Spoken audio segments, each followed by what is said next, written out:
saisi l'occasion pour l'inviter à donner une conférence à nous sur un thème très intéressant.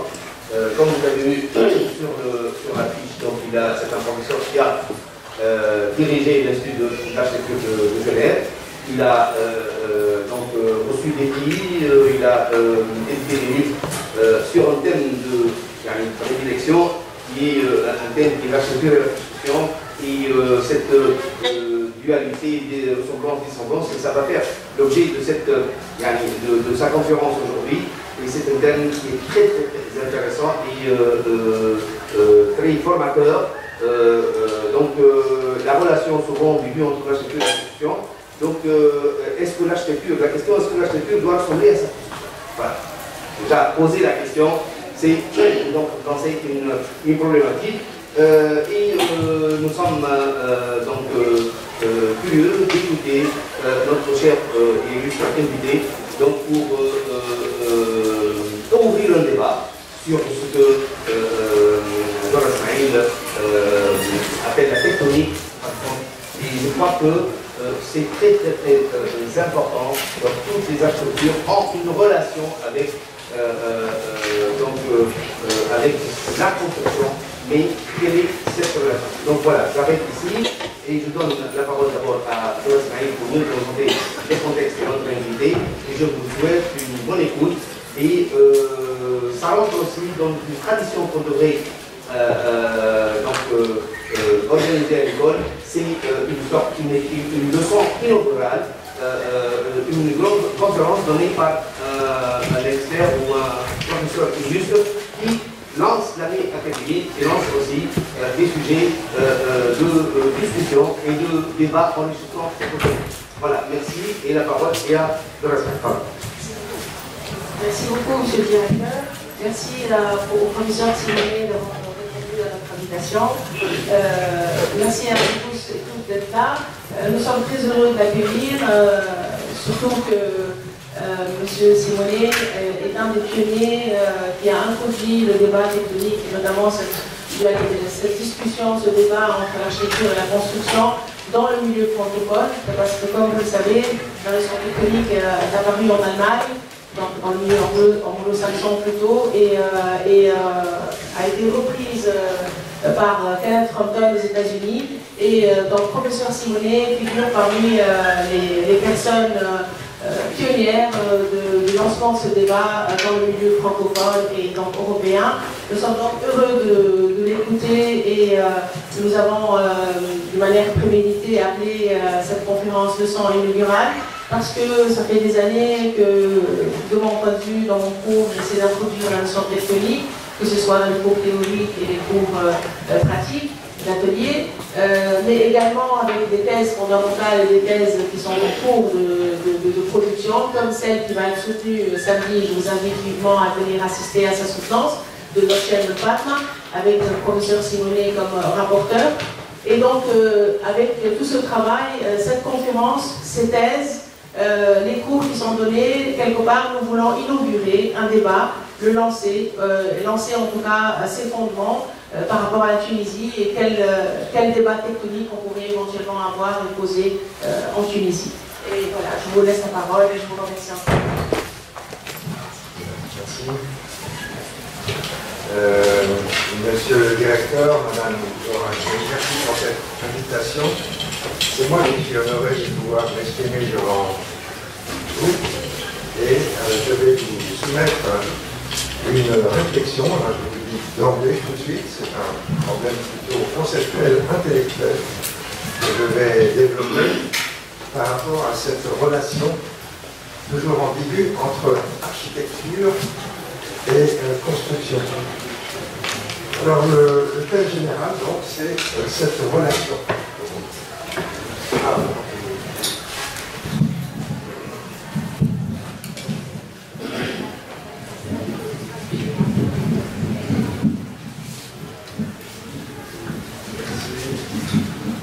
Alors, les deux termes, puisqu'après tout, les deux termes, c'est deux mots différents, architecture et construction, sont bien distincts, mais comme on le sait, le pratique, ils se recouvrent, n'est-ce pas?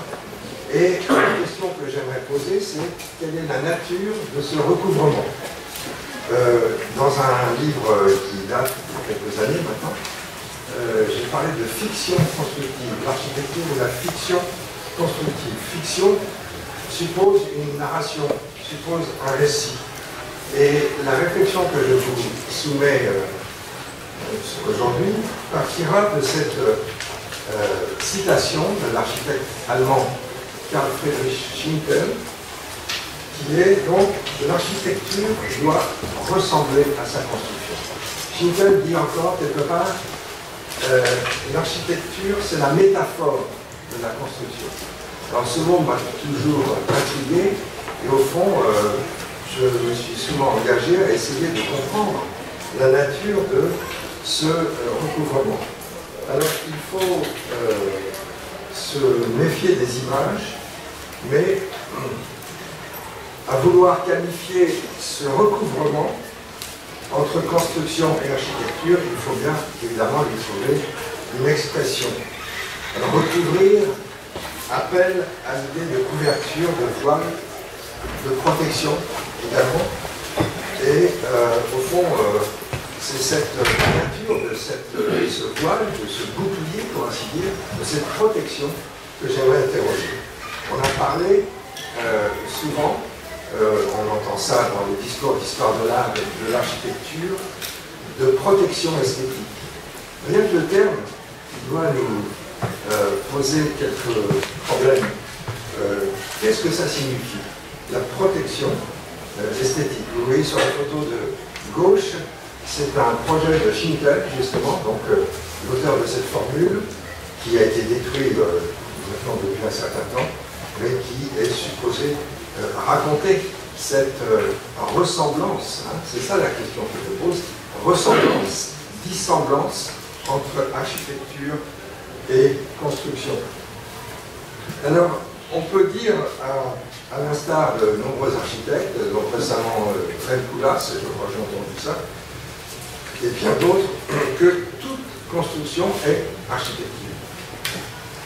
Une cheminée d'usine, un hangar, une cabane, tout cela c'est de l'architecture. Là on rentre dans le domaine, si je puis dire, glissant des définitions. Et pour ce qui me concerne aujourd'hui, je proposerai une sorte de promenade illustrée dans ce champ sémantique de la notion de construction, avec cette question préliminaire, vous reconnaissez certains d'entre vous l'image de droite, un silo à grains en ciment est-il déjà de l'architecture? Alors pour le rappeler, en fait il s'agit d'une illustration du premier texte important de Le Corbusier vers une architecture, avec ces fameuses photos d'équipements industriels pour illustrer son propos. Alors, quand on parle de construction, à l'école, à l'agence ou encore ailleurs, on touche assez vite à la double question de la solidité et de la forme. C'est deux grands paradigmes. La solidité, alors je rappellerai un titre assez sympathique et assez important. Peut-être que vous avez voulu, sont-ils dans vos programmes propres. Il y a deux livres de Mario Salvadori, un qui s'intitule Comment ça tient et l'autre qui s'intitule Pourquoi ça tombe. Et au fond, ce sont deux initiations à la construction qui sont extrêmement intéressantes. Donc, la question de la solidité, si je puis dire, et la question de la forme ou de l'aspect. Est-ce qu'il y a une relation logique entre ces deux catégories?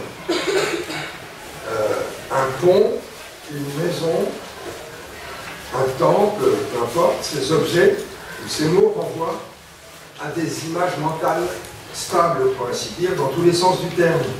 Un pont ressemble à un pont, une maison à une maison, au moins ces dessins dans l'imaginaire statistique de l'Occident européen. Mais de telles images mentales figent le concept de construction à travers la pérennité d'un usage immémorial.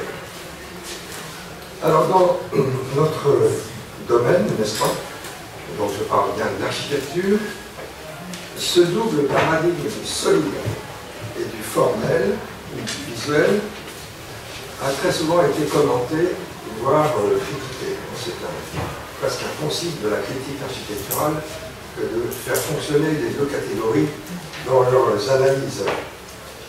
Et plusieurs siècles durant, l'architecture, entre guillemets, savante, a construit ce rapport sous l'aspect d'un triangle fameux, inébranlable. Vous reconnaissez la fameuse trilogie vitruvienne, puis albertienne, serlienne, jusqu'à la fin du XVIIIe siècle, n'est-ce pas? Pour mémoire, Venustas, Utilitas, Firmitas, on dit aussi Soliditas. Il faut que ça plaise, il faut que ça tienne, et il faut que ça serve. Alors, vous voyez, cette formulation graphique, mine de rien, elle a constitué le socle de ce qu'on appelle la théorie de l'architecture pendant 5 siècles, entre la Renaissance, si vous voulez, et le 18-19e siècle. C'est le 18e siècle. C'est ça qui constitue la base de la théorie de l'architecture. Or, voilà qu'entre 1750 et 1800, le beau triangle vitruvien se distole, se disloque, il s'affaisse. C'est ce que j'appellerais la crise de la théorie de l'architecture. Alors je vais m'expliquer. Vous voyez, ces 3 catégories, bien solidement arrivées l'une à l'autre, commencent à se réclamer l'une par rapport à l'autre leur autonomie. Et ça, c'est un fait avéré à travers des publications, à travers des manifestes, plutôt des discours, à travers des réalisations, à travers des comportements même de la part des constructeurs et des architectes. Et au fond, tout se passe comme si cette dislocation du triangle vitruvien allait rompre les fondements de la théorie d'architecture au profit, on va voir comment et pourquoi, d'une nouvelle catégorie, pour ainsi dire, qui va être active tout au long du XIXe siècle, celle de l'histoire. Alors ça, cette illustration, si vous voulez, elle vous montre comment ces 3 termes donc, vont devenir réclamer et clamer leur autonomie respective. Alors, je donne l'exemple, par exemple, de la Venustas. C'est anecdotique, mais il y a plusieurs exemples qui peuvent illustrer la chose. J'ai mis en image, par exemple, la publication de l'esthétique de Baumgarten en 1750 ou 56, je ne sais plus, et qui, au fond, donne à cette dimension de l'esthétique, donc de la Venustas, une sorte d'autonomie philosophique qui clame, comme quoi la beauté aurait dans sa propre nature la capacité d'expliquer, de raconter, d'expliquer le monde, quelque part. Également, c'est encore peut-être plus anecdotique, un architecte français de l'Académie d'architecture est envoyé en voyage, parcourir la Grèce, on est en 1750, alors que pour des questions, on va dire, géopolitiques, le voyage en Grèce était quasiment impossible. Bon, ça c'est l'histoire de l'Empire ottoman, etc., etc. Et la grande surprise de ce voyageur et de son équipe de graveurs et de dessinateurs, c'est de voir que ce qu'il allait chercher au fond, l'origine de l'architecture moderne, l'origine des ordres en architecture, eh bien, se révèle de façon très très hétéroclite. L'ordre ionique ou dorique ou corinthien, eh bien, selon les régions, Athènes, à Sparte ou dans le Péloponnèse ou ailleurs, est différemment proportionné. Donc il y a une crise au niveau de cette identité première. Même chose au niveau des Utilitas. Utilitas va aussi, à partir de certaines publications, je pense à celle de Jacques-Nicolas Louis Durand, qui est professeur en école polytechnique, et qui va développer cette fameuse méthode de la résine, de la composition, qui est une forme aussi d'autonomie propre du système par rapport au reste. Et pour ce qui nous intéresse, la Firmitas, alors là c'est le début des travaux importants sur la résistance des matériaux, qui apparaît vraiment, se formule vraiment à cette période-là. Et j'ai mis la petite image, par exemple, de la théorie des poutres de Euler, les images d'expérimentation constructive issues du traité de Rondet, etc., etc.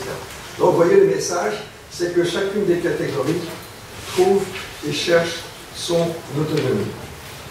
Alors, dès lors, dans le cadre de cette crise de la construction, en l'occurrence, pour ce paradigme-là, eh bien, la montée en puissance du corps des ingénieurs en est certainement l'expression la plus spectaculaire, la plus marquante.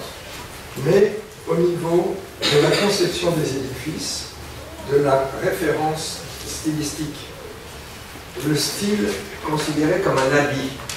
Vous voyez, c'est le début de ce qu'on appelle l'historicisme du XIXe siècle. Historicisme, ça veut dire que, au fond, les architectes, quand ils doivent concevoir un projet, commencent à avoir le choix et se demandent, c'est le titre d'ailleurs d'un ouvrage allemand paru dans les années 1820, en quel style devons-nous construire. Alors c'est important de situer ce genre de questionnement à l'intérieur de ce grand mouvement de basculement de la prise d'autonomie des différentes catégories. Discussion inédite alors autour de la question de l'ornement également. L'ornement comme supplément, comme signe, voyez-vous. Et au fond, ça va être la grande œuvre du XIXe siècle que de développer tout un appareil de référence stylistique pour aider en quelque sorte à la conception de l'architecture. Le système, il est simple. Il n'y a plus de théorie, plutôt la théorie elle est ébranlée dans ses fondements. Qu'est-ce qui va remplacer la théorie? L'histoire. Et l'histoire est alimentée, notamment par des publications, par des voyages d'architectes, par toute une série de travaux, par l'archéologie, qui est une discipline naissante à l'époque, etc., etc. Alors, en fait, cette discussion prolonge en réalité une interrogation qui court à travers toute la culture de cette époque, en philosophie, en sciences naturelles, en archéologie, je disais à l'instant discipline naissante, et cette question, c'est celle de l'origine. L'origine. On ne se pose pas de questions sur l'origine dans quelle que soit la discipline dans laquelle on travaille avant le XVIIIe siècle. L'origine. Et en sciences naturelles, comme on sait, de Linné à Lamarck, à Darwin, à l'origine des espèces. En philosophie, avec Rousseau, essai sur l'origine des langues, avec Condorcet, avec Kant également, et puis en architecture, plusieurs textes, notamment tous ces discours et ces dessins, cette imagination assez féconde sur la question de la cabane primitive, c'est la hutte primitive, quelle était la première habitation des hommes. Et bien tout cela se développe et se discute à cette époque. Vous avez au centre de l'image le frontispice d'un livre très important qui est beaucoup lu à la fin du XVIIIe siècle, qui est l'essai sur l'architecture de l'abbé Laugier.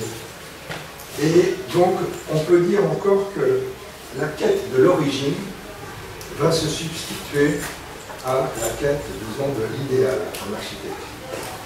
Alors, dans ce contexte où on s'interroge sur l'origine, la controverse sur l'origine du temple grec, autrement dit à l'époque, l'origine de l'architecture, n'est-ce pas, est assez intéressante à évoquer.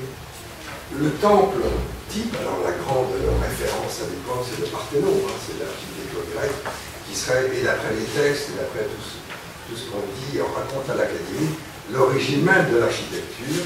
Eh bien, certains se posent la question de savoir si le temple est un dérivé de la construction en bois, et il y a certaines expressions et certaines discussions qui le décrivent extrêmement précisément, ou expression de l'essence même de la construction en pierre.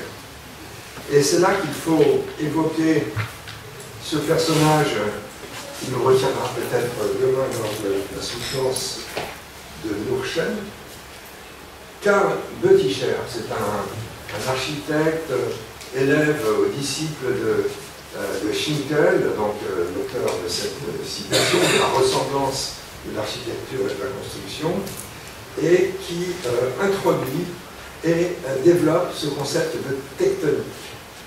Je ne suis pas germanophone, donc ça va être difficile pour moi de rentrer dans, comment dire, la profondeur étymologique de ces termes, mais ça a été pas mal commenté, et ne serait-ce que par, comment dire, par intérêt intellectuel, pour ainsi dire, on est tout de suite happé par cette dimension. Alors, il faut voir qu'au départ, cette vision de Karl Bötticher, donc l'auteur de cette formule, est une vision que j'appellerais dualiste. Dualiste, c'est-à-dire qu'il distingue dans tout événement, ouvrage architectural, deux dimensions en quelque sorte, alors qu'ils ne sont pas l'architecture et la construction, mais qui sont ce qu'il appelle la forme primaire, première, la forme essentielle, la forme nucléaire, qu'il appelle en allemand la Kernform, de la forme artistique, l'habit en quelque sorte visuel que prend l'édifice, la Kunstform. Encore l'essence entre la nature idéale qui s'oppose à la forme corporelle, pour ainsi dire, de l'architecture, dans cette nécessité d'accéder à la visibilité, si vous voulez. Alors, il faut nuancer, bien entendu, mais on y reviendra. Donc, vous voyez, cette polémique est à la fois un événement qui arrive à partir d'une certaine littérature, de production d'ouvrages, de publication d'ouvrages, mais également un fondement extrêmement important au niveau conceptuel. Et cette notion de Kernform, donc de forme, sorte d'origine, si vous voulez, dans tout objet construit, est extrêmement intéressante. Elle sera reprise par un autre théoricien qui s'appelle Gottfried Zemper. Alors, je vous donne pas mal de noms propres, peut-être pour vous ça va un peu dans les nuages, mais enfin ce sont des repères importants dans l'histoire et la théorie de l'architecture. Et si vous voulez, reprise également par pas mal d'architectes qui s'interrogent sur cette notion, qui d'ailleurs encore actuelle, qui a été peut-être réinitialisée, pour ainsi dire, qui est celle d'authenticité. Dans beaucoup de débats sur le patrimoine, par exemple, on se demande quelle est la dimension d'authenticité de l'objet architectural. Et ça veut dire quoi, authentique? Alors, si l'architecture doit ressembler à sa construction, elle doit, si je puis dire, s'approcher de cette sorte d'essence propre que pour ma part, et c'est pour ça que je vous présente ces images, j'appellerais la physicalité. Alors, c'est pas pour complexifier la chose, mais à force de vouloir creuser les concepts, on essaye d'être au plus près de ce qu'ils peuvent dire et signifier. Alors j'illustre, vous voyez, ces deux illustrations sont assez intéressantes. L'une est tirée de l'histoire de l'architecture d'Auguste Choisy, avec ses fameuses axonométries parlantes. L'autre, c'est un dessin issu du dictionnaire d'architecture de Viollet-le-Duc, qui décompose un pilier d'une église, d'une cathédrale en France. Et vous voyez ce terme de physicalité, ce qu'il peut vouloir dire quelque part, qui est au fond cette expression d'une sorte d'essentialité, alors qu'il n'est pas de la construction, la stabilité, les lois de la résistance des matériaux, non, c'est quelque chose de beaucoup plus profond quelque part. Et c'est ça qui me paraît intéressant, évidemment, de poser. Alors je reprends notre histoire avec cette crise de la théorie et de l'histoire qui, à certains égards, va prendre le relais de la théorie de l'architecture. Comme je vous le disais, c'est les débuts de l'historicisme, c'est les débuts de l'éclectisme, où on choisirait son style, n'est-ce pas, comme un vêtement. D'où la petite image Camille Desserres. Et ça, c'est le symptôme de ce décollement de l'apparence, donc du visuel, et de son support matériel constructif. Il y a cette sorte de liberté d'habillage, c'est une question de mode finalement. dans quel style devons-nous construire, c'est quel vêtement il va porter aujourd'hui.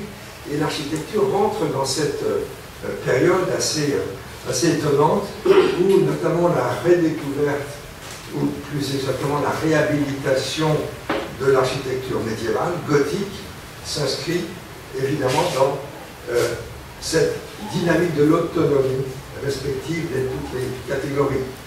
Quand vous avez le Parlement de Londres, qui, au terme d'un concours assez important, donc je ne vais pas réviser mon histoire, mais ce qu'il a eu lieu, et finalement c'est le gothique, le néo-gothique qui est choisi au détriment d'un projet qui était un projet néo-grec, néo-antique en quelque sorte.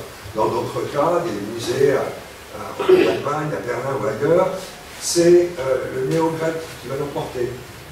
L'Opéra de Paris, que vous voyez en bas, c'est un mélange, c'est le summum de l'éclectisme en architecture, qui mélange un peu toutes sortes de styles et qui en crée un original à partir justement de cette savante combinaison de tous les styles. Donc ça, c'est un peu le paysage de l'architecture au XIXe siècle, où l'histoire ayant pris le relais de la théorie, c'est beaucoup plus le vêtement, pour ainsi dire, qui va parler, et à travers quand même certaines quêtes de recherche d'authenticité constructive. Alors, on traverse une période que nous connaissons tous, du point de vue historique, qui est celle de la révolution industrielle. On est au XIXe siècle, il y a des nouveaux matériaux, notamment l'usage du métal, qui va bouleverser pas mal de choses dans le domaine de l'architecture, avec cette évolution de la fonte vers le fer, du fer vers l'acier, qui s'explique de façon technologique. C'est une question de température. Vous savez que la fonte, elle est cassante. Quand on brûle du minerai, eh bien, avec du charbon de bois ou de la tourbe, on arrive à des températures de 500-600 degrés. Quand on substitue ces combustibles avec du charbon, on monte la température, on obtient une décarbonatation plus importante, on obtient du fer. Et quand on monte encore la température par des procédés comme ceux qui sont développés par le four Martin, Bessemer, etc., on monte encore la température en insufflant de l'oxygène dans le mélange qui est en train de brûler, et on obtient une qualité du matériau encore plus forte. Vous voyez l'évolution de la structure de la construction métallique est à faire complètement à projeter dans l'évolution technologique de cette époque, de cette période. Donc, le métal, je disais, c'est de la charpente. C'est de la géométrie, alors que la pierre, matériau encore dominant au niveau de la construction en architecture, eh bien, prolonge cet esprit de masse, cet esprit d'épaisseur, et on est plus, si je puis dire, dans la substance. J'essaie de tourner autour de ce concept de physicalité que j'évoquais tout à l'heure. Même si on a des exemples gothiques qui sont tout à fait extraordinaires. Je vous ai cette photo de la Sainte-Chapelle à Paris, qui est un système de construction en pierre, mais conçu quasiment comme une sorte de charpente extrêmement fine, extrêmement délicate. La pierre masse, quand même, si vous voulez, résiste encore face à cette idée de charpente. D'ailleurs, il est intéressant d'étudier l'histoire de l'architecture au XIXe siècle à travers les querelles des compagnons constructeurs, des compagnons entre les charpentiers, par exemple, qui voient d'un très mauvais œil l'arrivée du métal, qui va leur manger une partie de leur gagne-pain et de leur métier, et puis les tenants encore traditionnels de la construction en pierre, qui appellent toute une quantité de savoir-faire, de comportements techniques, de connaissances, qui petit à petit aussi, dans le cadre du grand mouvement de déqualification, on peut dire, qui est caractéristique de cette révolution industrielle, avec la montée en puissance de l'industrie, eh bien, cette question justement de la construction, pierre ou métal, va animer la plupart des débats. Et je reviens, si vous voulez, à cette crise de la soliditas, donc de la firmitas, enfin, la crise de la construction à la fin du XVIII et au XIXe siècle. Si vous voulez, il faut faire le distinguo. Il y a une notion qui va apparaître, qui n'était pas utilisée encore jusque-là, qui est celle de stabilité. Vous voyez, la notion de stabilité va se substituer à celle de solidité. Et tout un faisceau de concepts physiques infuse progressivement l'idée de construction. Par exemple, l'idée de force. C'est vraiment l'idée de force qu'on voit dans tous les traités d'ingénierie, évidemment, mais quand on peut décrire, comprendre un système constructif, c'est un terme qui nous vient facilement à l'esprit. L'exercice, le chemin des forces. Eh bien, c'est un mot que vous ne trouverez jamais dans un traité d'architecture avant le XIXe siècle. C'est un concept, si je puis dire, qui n'existe pas. Et le rapport forme-force constitue un repère que l'idée constructive en architecture va progressivement intégrer. Des notions nouvelles comme la résistance, notion de résistance, la fatigue d'un matériau, ça aussi ce sont des questions tout à fait nouvelles. Et la construction des grandes couvertures en métal et en verre est un effet quelque part de cette intégration de la culture technique de l'ingénierie dans l'architecture. Alors les exemples sont innombrables. Tous ces programmes nouveaux, notamment les cars de chemin de fer, les grandes halles, comme celle des expositions universelles, ou des ouvrages comparables, sont un peu à l'image de cette compétition, en quelque sorte, un, entre deux matériaux, deux, entre deux façons de concevoir et de porter sur la scène architecturale. Et c'est peut-être à cette époque que cette difficulté d'entente entre le corps des ingénieurs, qui est encore montant, en tout cas dans la France et l'Europe occidentale du XIXe siècle, et c'est les architectes qui se cantonnent de plus en plus à l'esprit artistique, l'esprit des beaux-arts, va s'affirmer. Et au fond, il y a comme, vous voyez, une expression de l'autonomie de chacune de la structure ou de la construction en pierre, en l'occurrence, là, vous voyez, j'ai mis cette image de la reconstruction de la halle au blé à Paris, qui est la première couverture métallique utilisée dans la construction en France, en 1800, tout début, vous voyez, du XIXe siècle. Et j'ai mis cette image aussi parce qu'elle est assez intrigante sur la gauche. Vous voyez, c'est un dessin qui représente, alors on est avant le XIXe siècle, la structure constructive ce qui est aujourd'hui le Panthéon à Paris, c'était à l'époque l'église Saint-Geneviève, et qui est un des premiers bâtiments, alors il y en a une autre, la colonnade du Louvre, etc., mais qui essaie d'utiliser, vous voyez, d'autres matériaux, par exemple le métal, en l'occurrence des grandes agrafes en fonte, dans la structure constructive en pierre. Vous voyez, cette sorte d'hybridation, encore pas tellement bien décrite et développée, mais qui montre à quel point la question de la construction, faut que ça tienne. Et la question de la forme, obéir au canon traditionnel de la proportion, etc., arrive sinon à se superposer, mais arrive à rentrer en conflit. Parce que intégrer toute cette tringlerie métallique dans la construction en pierre, un, c'est pas facile, et deux, c'est quand même le signe de quelque chose qui ne va pas très très fort. Alors pour en revenir au métal, si vous voulez, le grand matériau dominant du XIXe siècle, je dirais, le métal, c'est pas trop un problème, c'est de la charpente. Le métal, c'est de la géométrie. De la géométrie, au fond, les architectes sont à l'aise depuis très longtemps avec la charpente traditionnelle, celle des métiers du bois, et au fond, pour concevoir un projet qui utilise du métal, eh bien, on reste en quelque sorte dans la même catégorie de problèmes. Alors que la pierre, qui est le matériau dominant à cette époque, continue, enfin, trouve de plus en plus peut-être de difficultés dans, même si le compagnon développe une prouesse technique fantastique, mais il y a une certaine résistance, notamment au niveau de l'économie de la construction.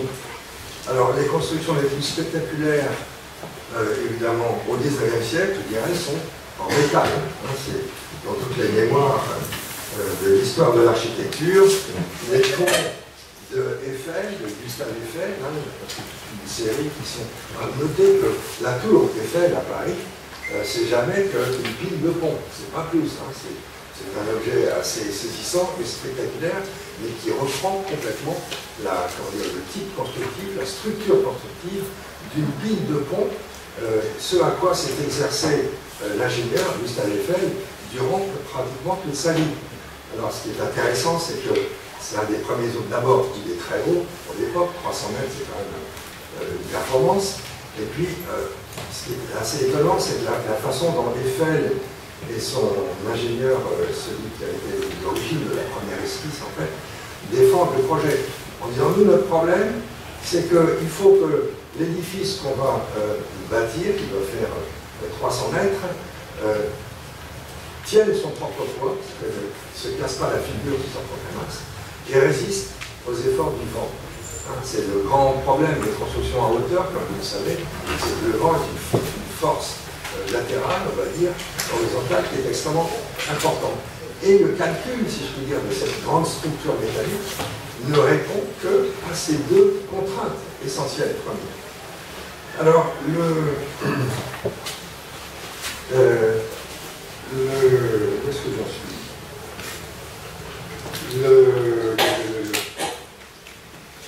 Alors, je reviens sur cette dimension de la franchise constructive, de l'expression constructive.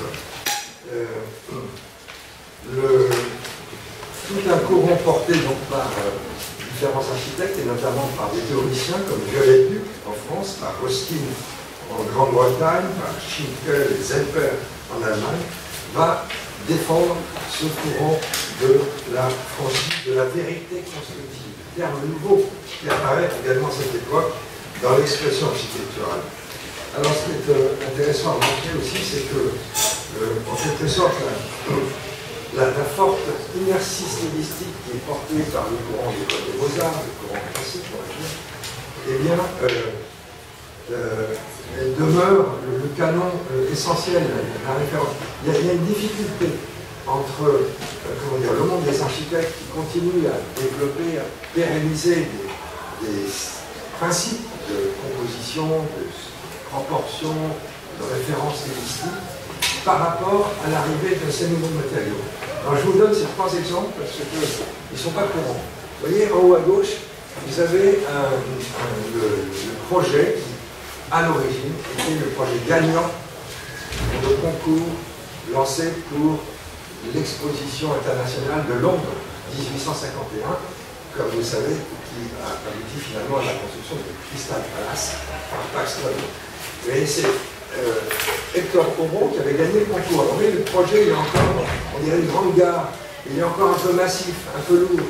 Et le commanditaire, en fait, il voulait quelque chose de beaucoup plus léger. Et c'est pour ça qu'il fait appel à son jardinier, pour ainsi dire entre guillemets, Joseph Paxton, pour construire la grande halle que l'on connaît. Je montre cette image en bas à gauche, alors il faut avoir évidemment la référence en tête. C'est le premier projet des halles de Baltard. C'est les grandes halles du centre de Paris en 1860. Et Baltard, c'est un architecte qui a beaucoup, un grand prix de Rome, un architecte important. Et quand Haussmann, le baron Haussmann, et puis son vrai commanditaire, qui est l'empereur Napoléon III, lui demande un projet, voilà son premier projet. Et Napoléon III, dit-on, dit mais c'est beaucoup trop lourd, il nous faut quelque chose de beaucoup plus léger. Et puis ça donnera le projet que l'on connaît, extrêmement délicat, extrêmement fort. Donc il y a une relation entre la pierre et le métal qui n'est pas encore très très bien gérée. Je vous montre cette image à droite qui est censée illustrer cette difficulté. Alors je cherchais une image, un détail en réalité, donc c'est la cour de l'école des Beaux-Arts à Paris qui est construite par un architecte qui s'appelle Félix Dumont. C'est intéressant parce qu'il utilise à la fois la fonte donc avec son... On voit les petites colonnes métalliques qui supportent la toiture, et puis les murs sont traités avec la tradition, des proportions, des pilastres, des colonnes, etc. Et je cherchais la photo de détail que je n'ai pas trouvée, que j'ai quelque part, je ne sais plus, dans les diapositives, et qui montre bien, quand on les superpose, quand on les voit in situ, qu'il y a un problème de dialogue entre ces deux matériaux, la fonte, avec même ces petits décors, ces décorations, et la pierre. Donc c'est vraiment la question, la difficulté de la maîtrise constructive avec ces nouveaux matériaux. Alors, pendant une centaine d'années, donc voyons, on continue, on termine sur ce 19e siècle, le livre majeur, le livre de construction de référence, pratiquement pendant tout le 19e siècle, c'est ce livre de Jean Ronget, qui est lu et relu dans les académies, dans les écoles, partout, notamment à l'école des Beaux-Arts. C'est ça, la culture constructive, statistique et moyenne, on va dire, dans le milieu des architectes. Alors, je parle bien des Beaux-Arts. Il faut savoir que quand on dit Beaux-Arts à l'époque, c'est de très nombreux architectes qui viennent de Russie, d'Amérique, de toute l'Europe, qui viennent faire leurs écoles à l'école des Beaux-Arts de Paris. C'est vraiment un centre extrêmement important de la création et de l'apprentissage de l'architecture à cette époque, comme a pu être LA School à Londres dans les années 1950-60. Vous voyez, il y a des moments de l'histoire où vous avez des concentrations de références qui se portent sur certains lieux d'enseignement. Et à l'époque, c'est donc les Beaux-Arts. Donc la culture constructive, c'est essentiellement ça. Alors dans ce contexte, il est intéressant d'évoquer la naissance du béton armé. Le béton armé arrive tard au XIXe siècle. Même s'il connaît un premier brevet en 1855, et je dirais que ce brevet est totalement anecdotique. Bon, on le retient parce qu'il nous fait toujours un mythe d'origine dans toutes les grandes histoires importantes.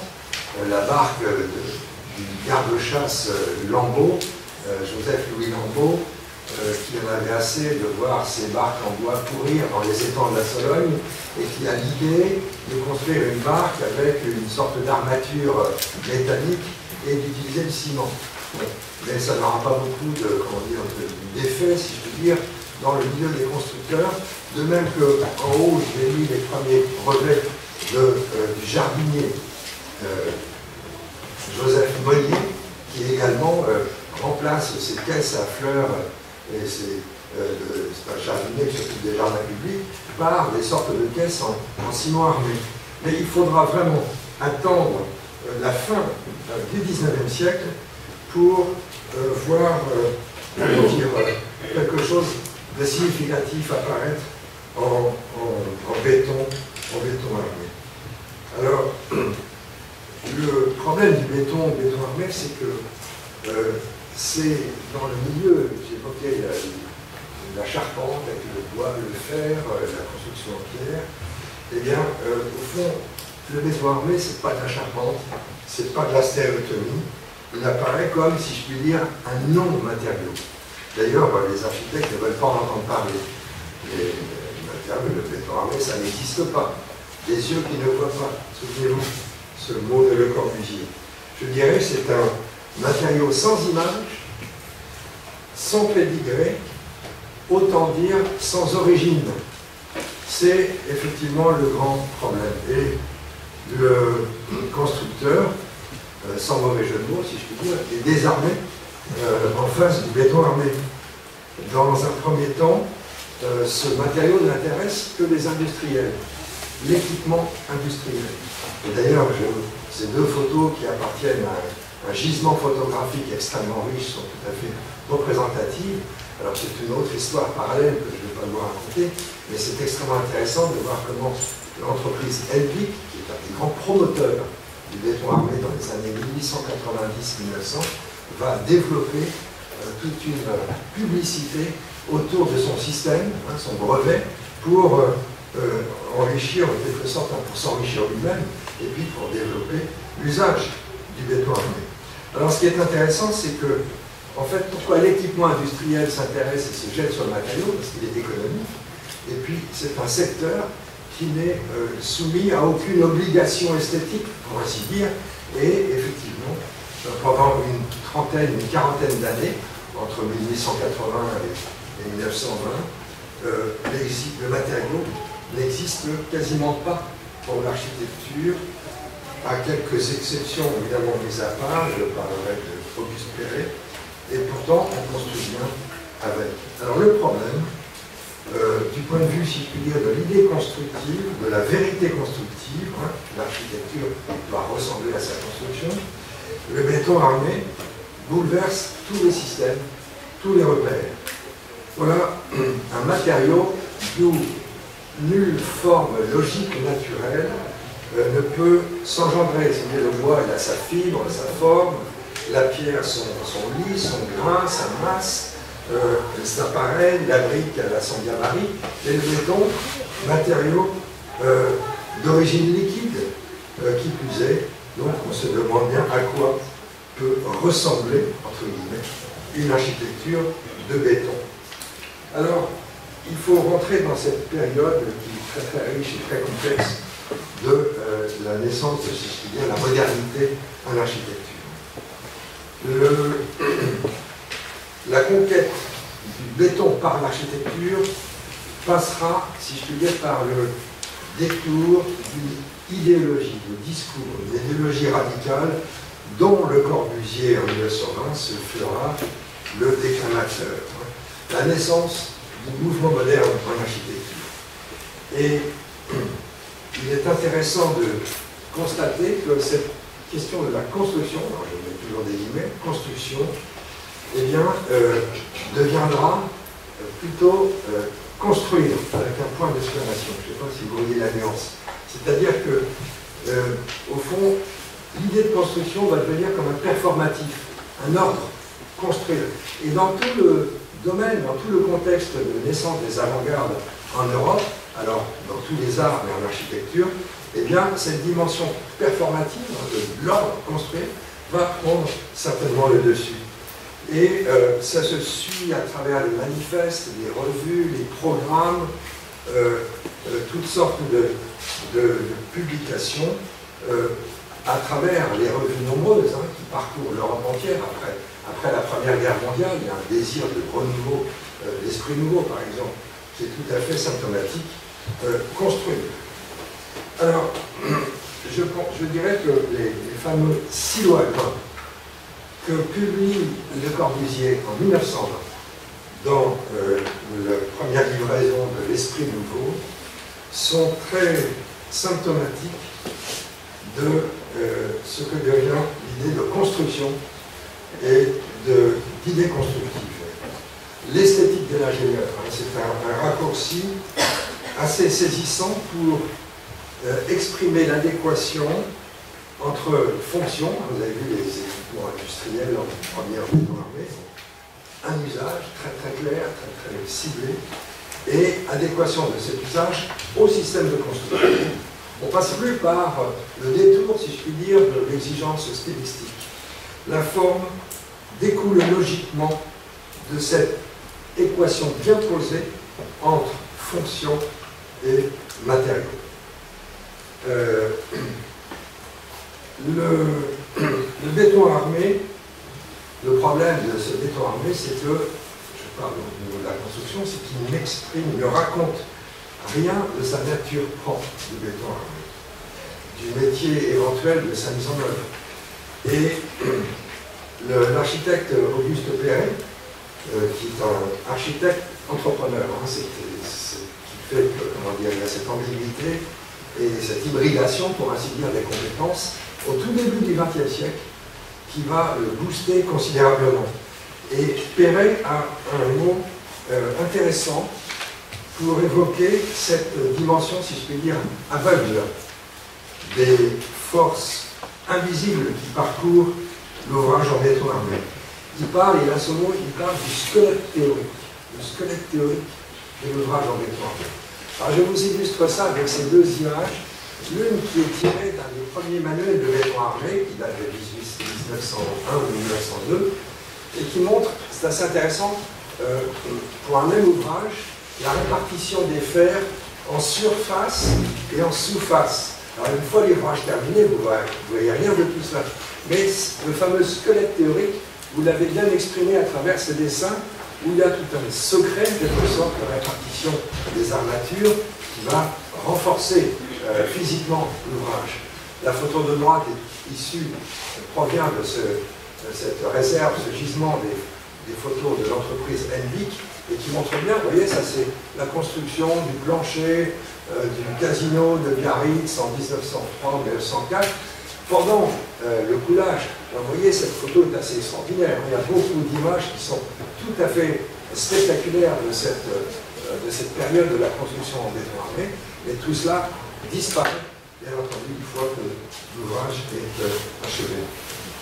Alors, devant cette invisibilité du jeu des forces, pour le dire vite, Auguste Perret, qui lui va introduire une notion qui est celle de abri souverain, c'est son terme, l'abri souverain. Alors, je me suis intéressé à cette notion qui héritait à la fois de ce qu'on appelle le rationalisme structurel, une tradition française, on va dire, qui remonte à Perrault pour la colonnade du Louvre, passant par Viollet-le-Duc, par Michel de Bono, et du classicisme. Auguste Perret est un entrepreneur, un architecte, qui fait partie d'une famille d'entrepreneurs. Son frère, Gustave, a une entreprise de construction, c'est des gens armés, donc ils construisent ensemble, et il a fait l'école des beaux-arts. Donc ce qui est intéressant, c'est de voir l'hybridation entre ces deux formes de compétences chez quelqu'un comme Auguste Perret. Et je dirais que le portique, alors vous voyez, c'est une image d'un portique, est comme, je dirais, surdéterminé par ce mixte de rationalisme propre à la logique supposée de la construction béton armé et le classicisme. Vous voyez, c'est des petites nuances d'analyse qu'il ne faut pas hésiter à projeter sur les objets que l'on décrit pour comprendre l'histoire de l'architecture, non seulement en décrivant les périodes, les styles, les auteurs, etc., mais pour comprendre les grands mouvements, les grandes transformations qui s'opèrent dans la pensée architecturale et la pensée constructive, notamment à cette époque. Alors, on voit poindre, je dirais, intuitivement cette notion de tectonique. On y revient. Qui, effectivement, cette notion sera, comme le rappelait le professeur Ismaël Benahi, introduite par Kenneth Frampton, qui est un critique d'art, critique d'architecture, qui développe ses réflexions dans les années 90, on va dire, notamment dans le contexte du débat critique relatif au postmodernisme. On ne va pas rentrer dans le détail, mais cette notion de tectonique est assez intéressante. Alors quand on a une notion comme ça qui arrive, il faut prendre la liberté de se l'approprier. C'est comme ça qu'on travaille et qu'on peut développer enfin quelque chose. Pour moi, quand j'entends tectonique, j'entends technique et tonique. Ça marche ensemble. Hein. Il y a de l'actif, il y a de la force dans tout ça. Et il y a une sorte d'agissement visible, visuel, des forces de la bâtisse qui, à la fois la font être, c'est-à-dire tenir, et paraître, hein, cet aspect dont on parlait tout à l'heure. Et l'abri souverain, cette invention d'Auguste Perret, est un peu de cet ordre. Et alors, évidemment, ce rapport que j'évoquais entre kernform, kunstform, la forme idéale, essentielle, la forme, l'habit en quelque sorte aussi de la kunstform artistique, n'est pas explicité, mais il y a comme une volonté d'exprimer une sorte d'essentialité de la forme en béton armé depuis la nature, entre guillemets, du matériau, quand le modèle classique habille en quelque sorte, kunstform, cette essentialité. Vous voyez, la physicalité que j'ai évoquée tout à l'heure, elle est presque visible dans cette image. Alors, je me suis permis de mettre le numéro de la revue Face, numéro 47, donc des années, je ne peux pas noter l'année, mais où nous avons repris avec mes collègues, moi j'ai dirigé cette revue pendant un certain nombre d'années, et on a repris cette question de la tectonique pour l'analyser, faire écrire des différents spécialistes, et même, alors là on n'a pas pu aller beaucoup plus loin, mais avec des collègues architectes, professeurs d'atelier, on a commencé à essayer de réfléchir à la possibilité d'exploiter pédagogiquement, si je puis dire, cette dimension, mais on n'est pas allé bien loin. Alors,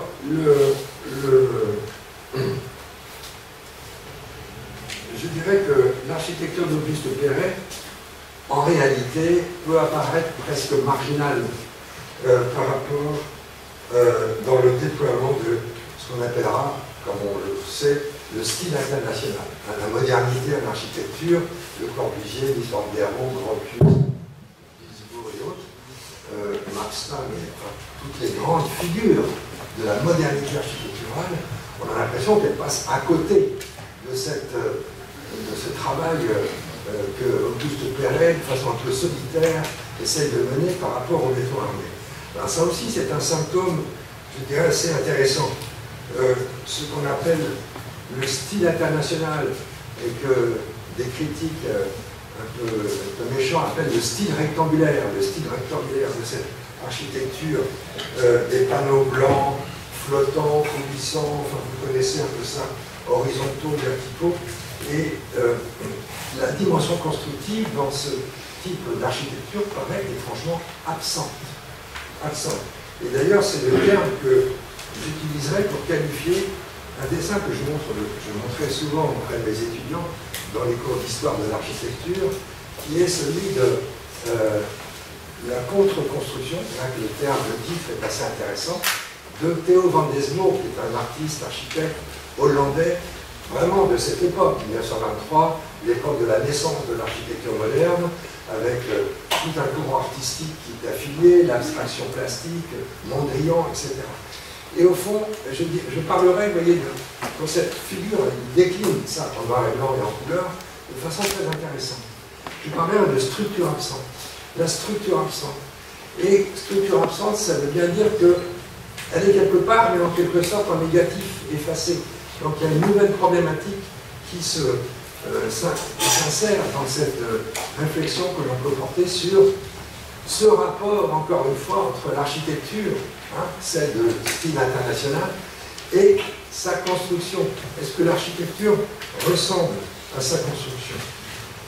Alors, on peut dire que, pour rentrer un peu encore dans le détail, les fameux 5 points d'une architecture moderne de Le Corbusier, qui sont énoncés pour la première fois en 1925 dans la revue L'Almanach de l'architecture, eh bien, c'est dans le texte même de Le Corbusier, une illustration des possibilités de l'utilisation du ciment armé. Il dit ciment armé.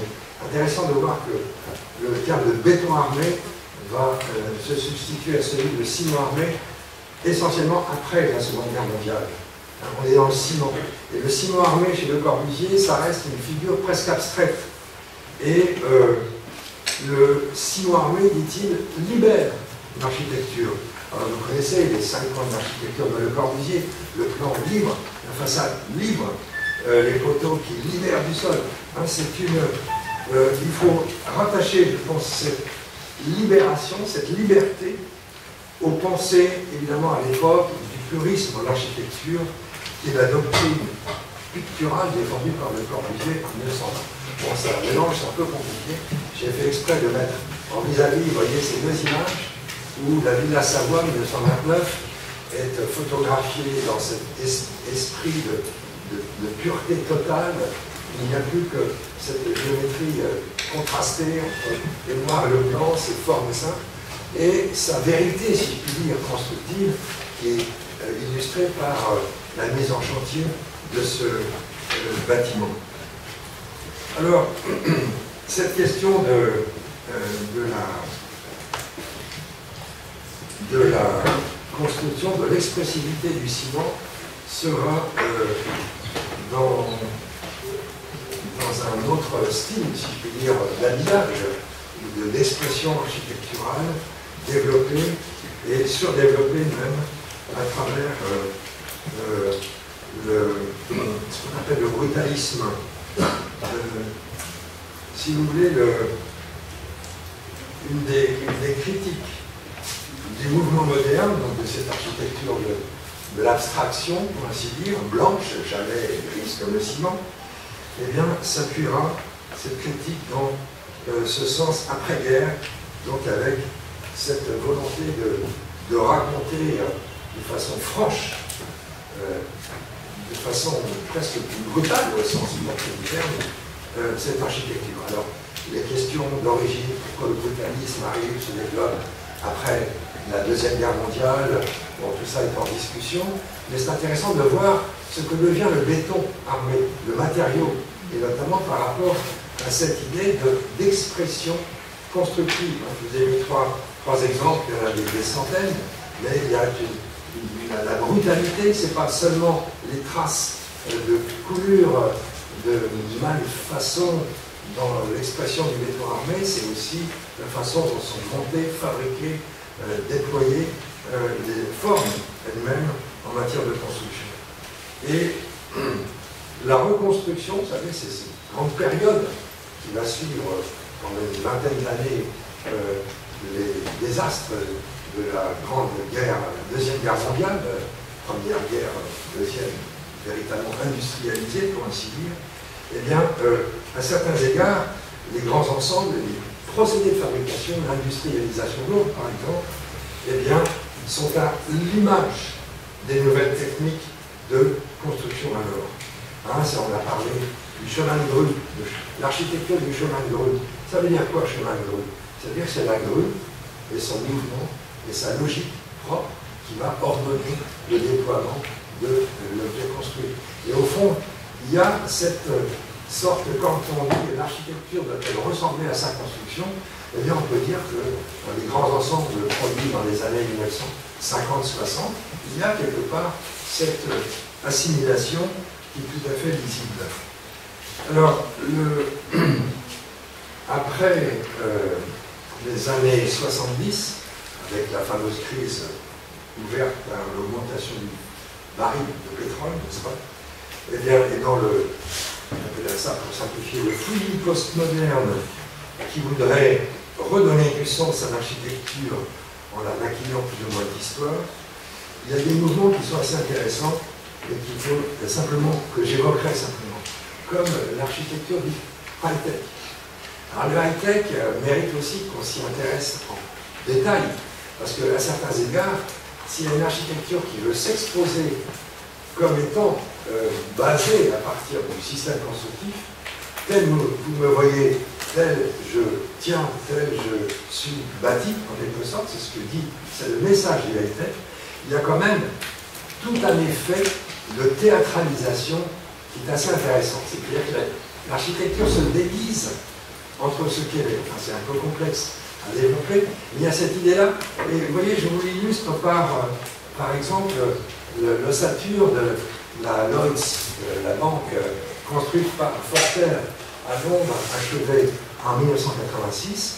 Et c'est intéressant parce qu'il y a tout l'esprit d'une sorte d'immense charpente mécanique. Hein, c'est cette vision-là qui conduit le crayon de l'architecte et qui finalement est construite en béton armé. Vous voyez que l'ossature, c'est du béton. Et on est donc dans un rapport difficile entre l'expression de l'architecture et, si je puis dire, sa construction réelle.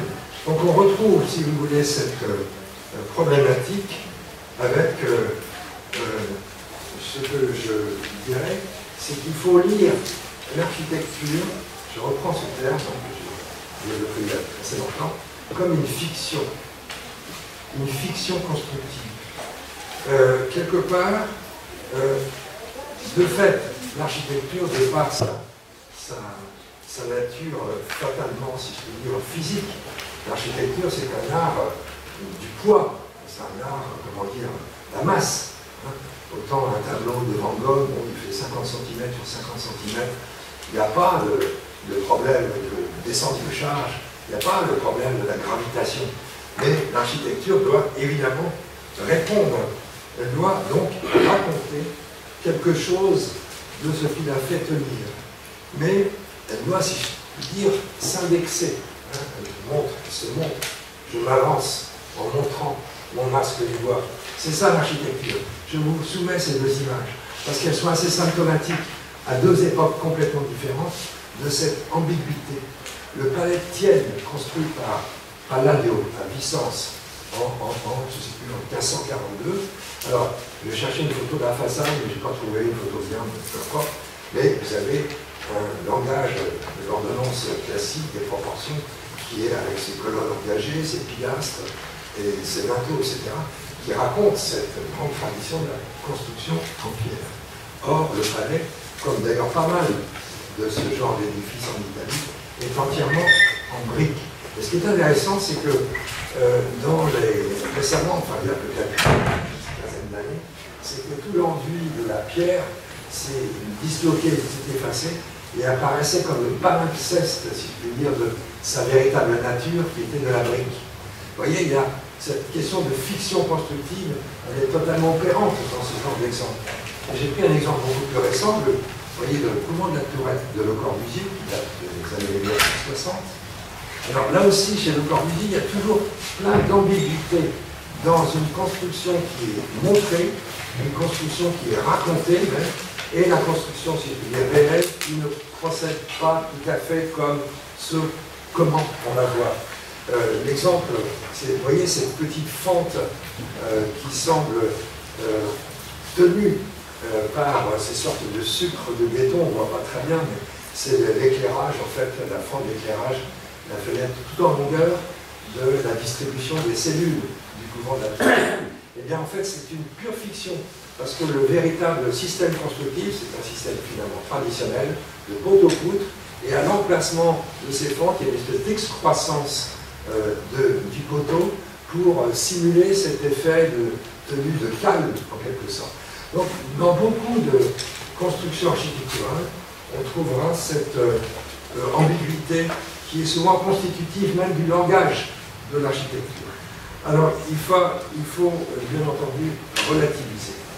L'architecture, c'est quand même un bel art. Quand vous êtes étudiant en architecture, ou déjà architecte, et il y a quand même des cas de rencontres et de dialogues extrêmement saisissants. Il y en a beaucoup, hein, c'est ce qui fait la belle architecture. Je montre par exemple cette maison de l'architecte brésilien Paulo Mendes da Rocha, qui était Pritzker il y a quelques années, alors que j'avais, dans un voyage il y a très longtemps au Brésil, eu l'occasion de visiter. Et c'est quelque chose de tout à fait saisissant, extraordinaire, son usage du béton flottant. Un critique espagnol parle de la tectonique de la précontrainte. Il utilise la précontrainte, donc système constructif particulier, pour définir, pour bâtir, et en même temps pour ordonner cette spatialité un peu mystérieuse dans un contexte tout à fait particulier, de verdure, vous savez, c'est presque la jungle, et c'est tout à fait saisissant. Et beaucoup d'architectes et des grands architectes sont quelque part très attentifs à cette relation entre, le constructif, alors j'ai pris cet exemple de Louis Kahn, un détail de l'Indian Institute of Management, où vous voyez, la construction en briques, elle est affirmée dans toute sa grandeur, sa puissance, sa masse, etc. Et puis ces éléments, ces tirants en béton qui sont des reprises de force. Donc vous avez pas mal d'objets architecturaux qui sont très intéressants de ce point de vue-là. Alors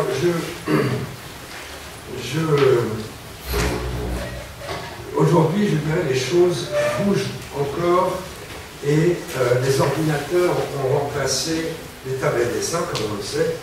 Et au fond, on a l'impression qu'une nouvelle couche de rationalité, à travers ces modalités, des calculs d'aide à la conception, pourrait optimiser, s'il le fallait, le processus de construction-conception. Alors en fait, ça n'a rien d'évident. Je référerai à un petit ouvrage assez sympathique de Antoine Picon, qui montre bien en quoi, paradoxalement, le numérique a plutôt favorisé une nouvelle ornementation, la question de l'ornement. Alors, la façade, en quelque sorte, redevient parlante. Et les exemples sont très nombreux. J'ai pris celui-ci parce qu'il m'a toujours frappé. Moi, j'habite en partie maintenant.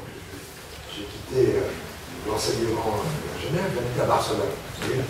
Et ce vis-à-vis m'a toujours intrigué entre la Pedrera, la Casa Linda, Gaudi, que vous connaissez certainement tous de référence, et juste en face, ce bâtiment construit par Togliolito, qui, Dieu sait, est un bon architecte, et qui simule, qui singe en quelque sorte, à travers cet effet purement décoratif, des ondulations de Gaudi en face.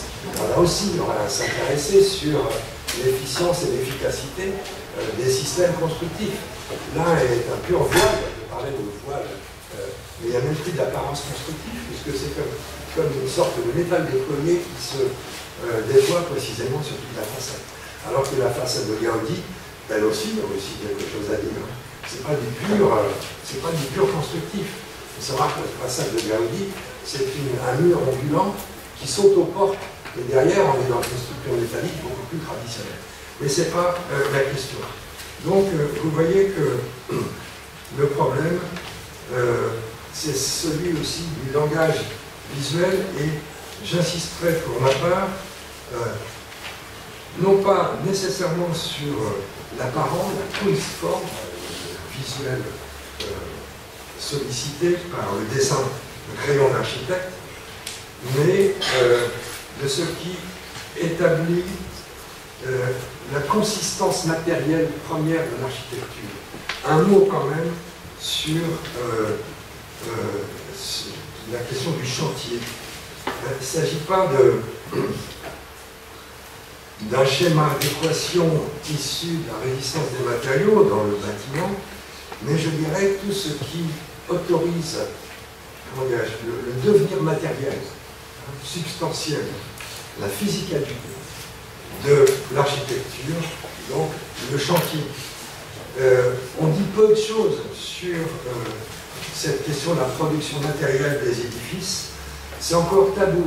Et d'ailleurs, il y a peu d'études. On ne sait pas trop comment faire parler cette dimension du fabriqué, du fait FAIRE, pour qualifier, pour comprendre l'architecture aujourd'hui.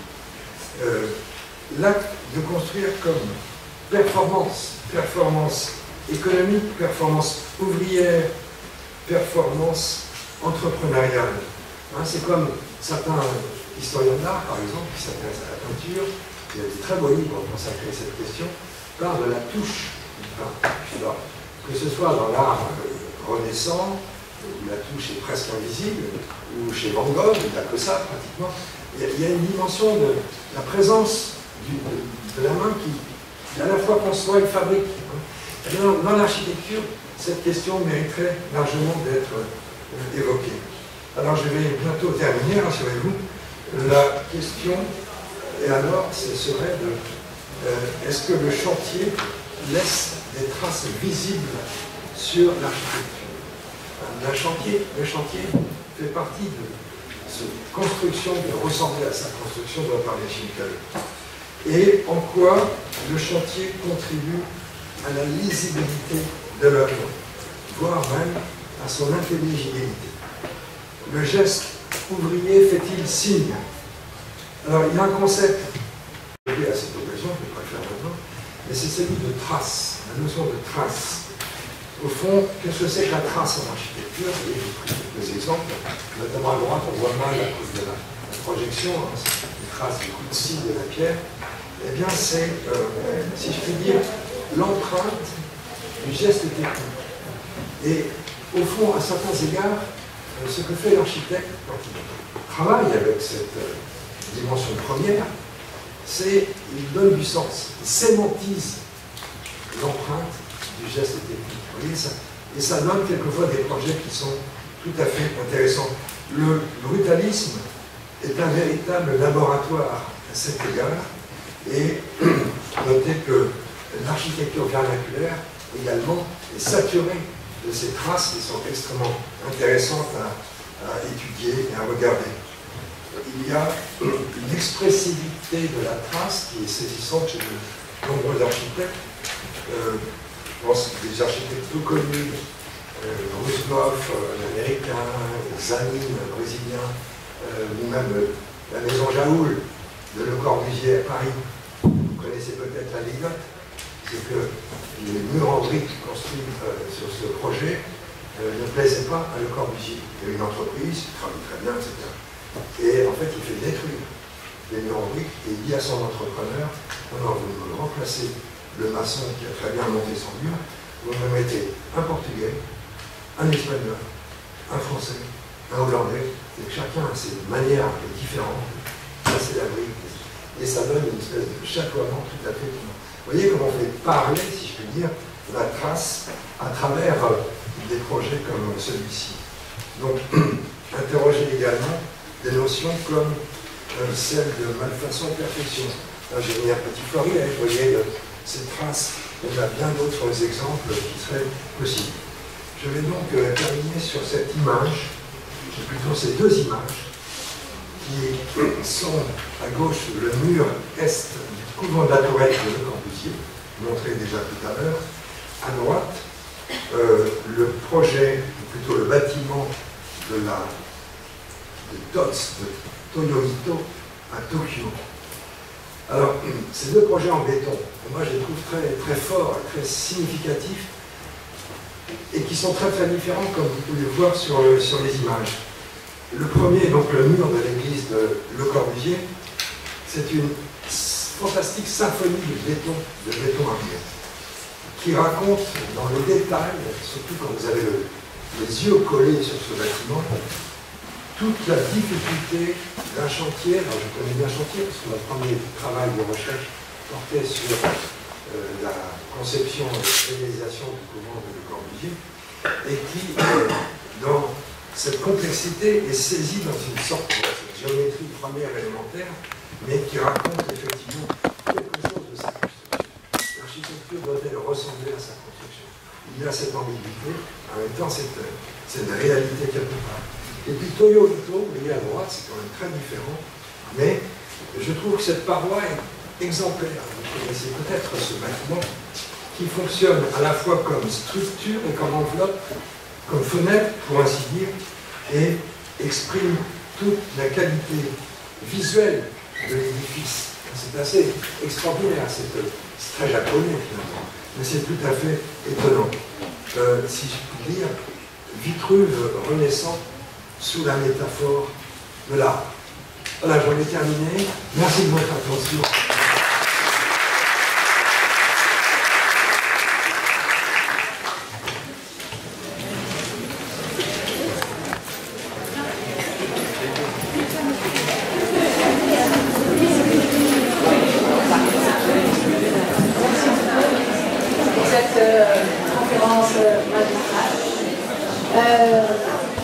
La parole est à vous. Si vous avez des questions, allez-y. Des questions, des remarques, des suggestions.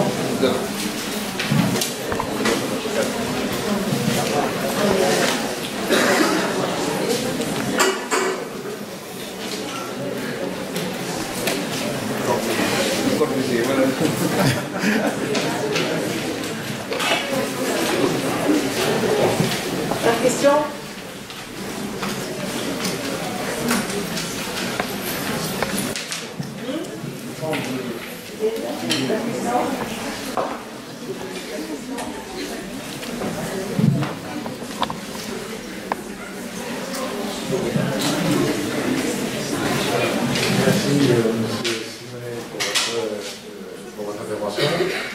Moi, ce que je trouve de très bien, c'est que vous avez parlé d'architecture et de construction, et vous n'avez pas arrêté de citer des architectes, hormis Gustave Eiffel, pour le Pont Gavary et la Tour Eiffel.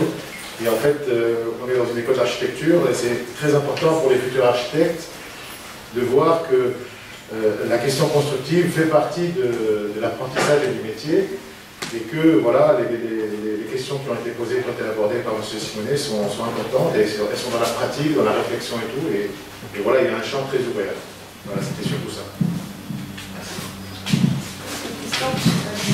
Elsa?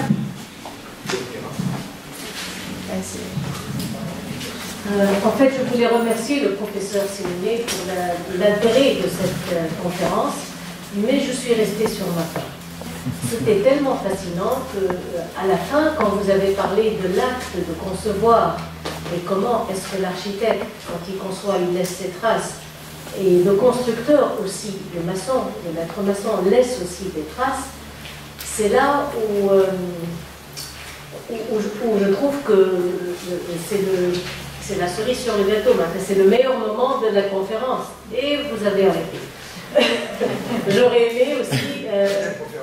oui, voilà, c'est pour ça que j'ai pris la parole. Parce que là, vous avez parlé aussi de l'outil informatique et de la déformation aussi. Ça laisse encore d'autres traces.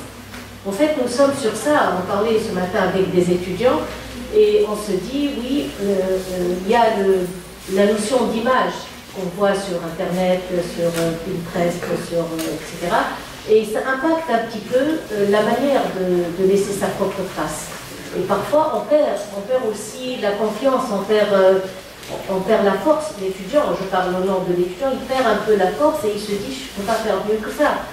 Et il risque de passer au mimétisme. C'est ça un petit peu aussi les traces qu'on doit cultiver, qu'on doit sauvegarder, on doit être attentif à tout ça, nous en tant qu'enseignants et pédagogues, et eux en tant que les meilleurs étudiants, ça je le dis toujours, les meilleurs des meilleurs. Donc c'est d'être attentionné. Et là, vous avez parlé des traces, et on vous invitera à une autre conférence pour parler de ça aussi. Hein. L'ordinateur, le traçage à la main et le maçon surtout, parce qu'il laisse vraiment des traces. Oui. Voilà, merci. Donc, je n'ai pas de questions, hein, c'est juste un rendez-vous. Vous voulez réagir par rapport à ça? Juste un mot. Bon, moi, je suis désolé de avoir parlé de tout ça. Je ne serais peut-être pas capable d'en parler. Moi, je suis architecte, mais historien. En fait, je ne construis pas. C'est un fou architecte. Donc, je travaille sur l'histoire, et c'est pour ça que ma conférence était très orientée et basée sur des questions historiques. Mais c'est vrai que le questionnement que vous ouvrez est totalement capital. Je ne sais pas comment on dessine un architecte aujourd'hui ici. Il appuie sur un bouton, ou s'il fait encore des esquisses avec un crayon. Je ne sais pas. Mais en tout cas, sur le chantier, vous savez, le chantier, ce n'est pas non plus un lieu de grande modernité. Il faut quand même savoir que le chantier, quand on parle d'économie, par de production, on est plus du côté de la manufacture que du côté de l'industrie. C'est pas comme une usine de production automobile ou de bien d'équipements sophistiqués. Ça reste très artisanal quand vous avez un chantier, même pour des bâtiments les plus sophistiqués. C'est toujours pareil, vous avez un maçon avec son marteau, un gars avec sa truelle. On reste. Une grue, par exemple, aujourd'hui, c'est la même que la grue qu'utilisait Brunelleschi pour la construction de la coupole de Santa Maria del Fiore il y a 5 siècles. Ce n'est pas un lieu de modernité fort en termes. Donc ça aussi, c'est une dimension qui est, à mon avis, importante à souligner par rapport à cette question de traces, etc.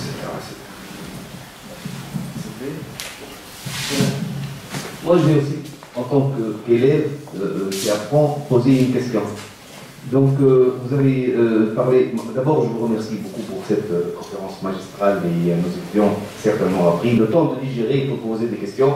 Donc là, on va vous poser une. Alors, vous êtes architecte et historien, et pour le futur, qu'est-ce que vous prévoyez pour le futur? Est-ce que l'architecture ressemblera à sa construction? Donc la question pour le futur. Et deuxièmement, est-ce que l'architecte du futur ressemblera aux architectes qu'on a connus? Voilà, c'est une des questions.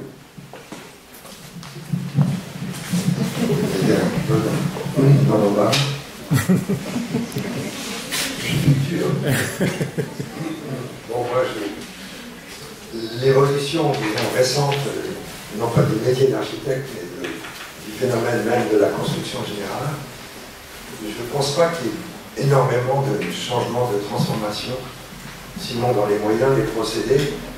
Mais je disais à l'instant, l'architecture, ça reste de la manufacture, le chantier, la construction. Bon. Est-ce que de ce point de vue-là, ça va évoluer? La profession évolue. Le système de la commande publique, des concours, l'organisation des agences, le fait de l'informatique, la présence de l'ordinateur, ça, certainement, au niveau, comment dire, de l'efficacité de la conception, ça change pas mal de choses. Il y a quelque chose auquel je n'entends pas beaucoup, c'est le BIM. Je ne sais pas si vous utilisez le BIM. Bon, le BIM, moi je ne sais pas ce que c'est que le BIM, mais c'est un système de communication, si j'ai bien compris, entre les différents partenaires. Les acteurs sont peut-être de plus en plus nombreux sur la conception et la fabrication d'un édifice. Avant, il y avait 2, 3 acteurs principaux. Il y avait le commanditaire, le chantier et puis le bureau d'architecte. Maintenant, j'ai l'impression qu'ils sont démultipliés. Donc, ça implique effectivement des phénomènes, des exigences de communication, de compréhension qui sont très différentes. Alors, le futur, de toute façon, on est au futur, pour moi, je parle. Moi, je souhaite le meilleur à la jeunesse. On aura toujours besoin d'architectes. Exactement. Tout à fait. Moi, j'aimerais rebondir sur l'histoire du BIM, justement. Ce qui est intéressant dans l'outil BIM, c'est plus une méthodologie qu'un outil, c'est que ça prend en considération le fait constructif par rapport à AutoCAD et aux autres outils, qui eux ne prennent pas. C'est-à-dire que par exemple, quand vous dessinez un mur, vous dessinez un mur dans son ensemble, en tant qu'ensemble. Alors qu'avec BIM, vous êtes obligé de dessiner le mur en tant qu'enveloppe, son enduit, vous devez séparer les éléments. L'enduit, l'enveloppe, le mur en tant que matériau, est-ce que c'est la BTC, est-ce que c'est un mur en béton, etc. Donc il y a une grande différence, c'est-à-dire que l'outil BIM, quelque part, il introduit un petit peu cette dimension constructive, et en ça, c'est un outil qui peut être intéressant pour les architectes et pour le futur. Ma remarque, ou plutôt comment je perçois votre intervention, c'est que ce qui est important pour les architectes aujourd'hui, c'est de prendre conscience de la question constructive. Voilà. C'est qu'effectivement, il y a une dimension esthétique, il y a une dimension stylistique. Je pense qu'aujourd'hui, les architectes sont très conscients de ces dimensions-là, mais c'est la dimension constructive qu'il faut aussi comprendre et intégrer. Est-ce qu'on est conscient, quand on dessine un bâtiment, est-ce qu'on est conscient de sa mise en œuvre? Est-ce qu'on est conscient des matériaux qu'on implique dans cette mise en œuvre? Et donc, c'est là où votre conférence a toute sa dimension, parce que vous avez, bien sûr, avec l'expérience que vous avez fait un survol historique sur plusieurs périodes, pour justement leur montrer que quelque part, le constructif est toujours là. C'est-à-dire qu'il n'y a pas d'architecture, il n'y a pas de style, il n'y a pas d'habillage, pour reprendre un petit peu votre terminologie, sont constructifs, sont chantiers, sont pris en compte avec quoi on construit et comment surtout, comment on le met en œuvre. C'est-à-dire, et ça c'est ce qui manque aujourd'hui chez les architectes, c'est peut-être le passage par la période Beaux-Arts et la période où on a mis un petit peu de côté la question des matériaux, de la stéréotomie, de comment on pense l'arc. On ne le pense pas en tant que forme et en géométrie uniquement, mais on le pense aussi en tant qu'élément fini, c'est-à-dire qu'il est composé par des éléments qui, eux, ont une dimension, une inertie, un comportement, etc. Donc c'est là où je vois, moi, toute la portée de votre conférence, et je suis sûre que les étudiants et les architectes ici présents ont mesuré toute l'importance. Est-ce qu'il y a des questions? D'autres questions? Oui, voilà. Fable Nages, architecte, assistante à l'ENO. Tu veux venir ici? Vas-y. Je vous remercie beaucoup pour cette conférence. Moi, je voudrais que vous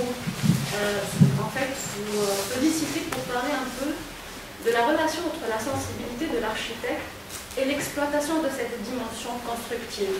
C'est-à-dire, dans quelle mesure, lorsqu'on se rend compte que, comme vous le dites, l'architecture vernaculaire est saturée par cette dimension, qu'est-ce qui fait que l'œil de l'architecte capte ces possibilités pour renouveler justement le langage architectural? Par exemple, quand vous avez montré l'exemple brésilien, je trouve que l'idée d'associer la verdure à cette expression brutaliste, c'est ce qui humanise finalement le béton. Donc, La verdure devient un ingrédient indispensable pour renouveler un langage qui, peut-être dans une architecture brutaliste tout court, n'apporte pas cette poésie aux matériaux. La même chose, par exemple, par rapport à l'architecture de Cannes. Je crois que sa particularité, c'est qu'il compose cette dimension constructive avec une massivité et une conséquence en termes de lumière et d'ombre. Et peut-être, je ne sais pas, quand je regarde ces croquis qu'il fait au cours de ses voyages, notamment en Grèce, que c'est la ruine qui lui a peut-être révélé toutes ces possibilités-là. Et donc, du coup, est-ce que la sensibilité, cette sensibilité qui pourrait peut-être venir d'un autre champ artistique, pourrait être fondamentale pour un renouvellement justement de l'expression du point de vue constructif et pour l'exploiter au-delà du côté constructif pur pour que ça devienne une expression architecturale. Alors je veux juste solliciter vous solliciter pour discuter autour de cette question. Merci. Oui, c'est une vraie et bonne question. Ce que vous venez de me dire, c'est penser à une chose tout à fait paradoxale. Vous savez, la création du Bauhaus, on va dire, c'est comme une sorte d'école d'architecture. Il n'y avait pas que l'architecture, il n'y avait pas de cours d'architecture. Il n'y avait que des cours de sculpture, de peinture, de choses. Tout ce qui développe effectivement la sensibilité, l'expression.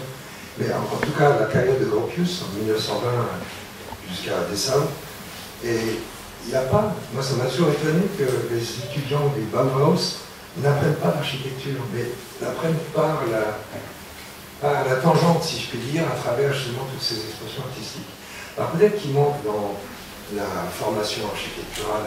Moi, je connais la formation en Europe, hein, je ne connais pas exactement comment vous travaillez ici, mais maintenant, par rapport à l'époque où je faisais mes études, le maître mot c'est patrimoine.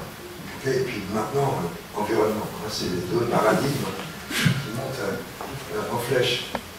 Et il n'y a pas, je trouve, assez de travaux sur tout ce qu'on appelle le vernaculaire.